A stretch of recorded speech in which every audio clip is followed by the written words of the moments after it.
to enable. Now, this colleague relationship that we're going to be trying to get, and it should help us a bit through it being after school, obviously it doesn't happen just because we say, treat me as a colleague. And much of it will be done through our language. And we can look in detail about that. But the students themselves will bring in an agenda. They'll have expectations. And they may have worries about getting home. There'll be all sorts of things about it. But I want to look at these two things, which I think should help us get into the frame of enabling. Everybody knows that every class that begins, pupils' knowledge and skills walk into the room. They also bring their agenda, of course, as we all do. Now, in every learning situation in school, there's a teacher's control of the communication. Now, when I say teacher's control, I don't mean I control the communication. It's how do I want the communication to take place in this lesson.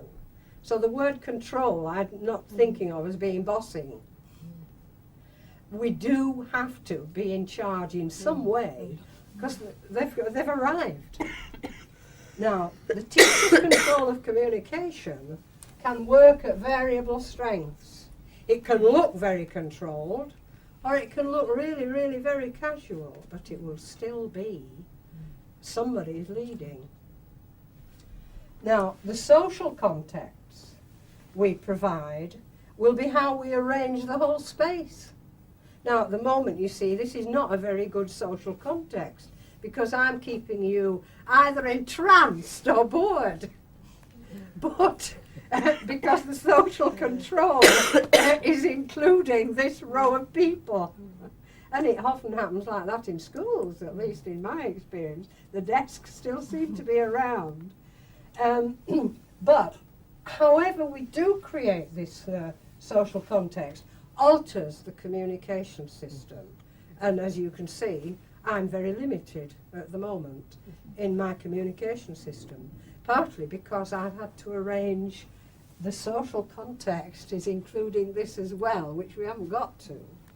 And then, of course, there's the pupil's expectation. It's not just their agenda and their knowledge, it's what do they expect to do in your class.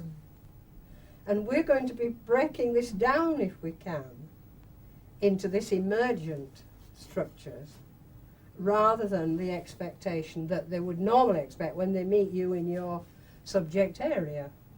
And of course, all the time, we're making each other, even if we don't mean to, fit into the roles. And when students don't fit into a role, we talk about bad behaviour, we talk about, because we've got our expectations of what you need to have a good working atmosphere. Now, according to how we set this up in our meetings, the social context and the communication systems, we will change the pupils' strategies for learning. And of course, as soon as we do that, we change the kind of learning that becomes possible. Now, the thing that's open to change is the pupils' expectations about what they do when they're in your class and what you do when you're in their class. And this is what can change. And in my experience, I've always worked, you see, under the business of the drama. But in fact, what I'm talking about is shifting this. Drama allows me to shift this.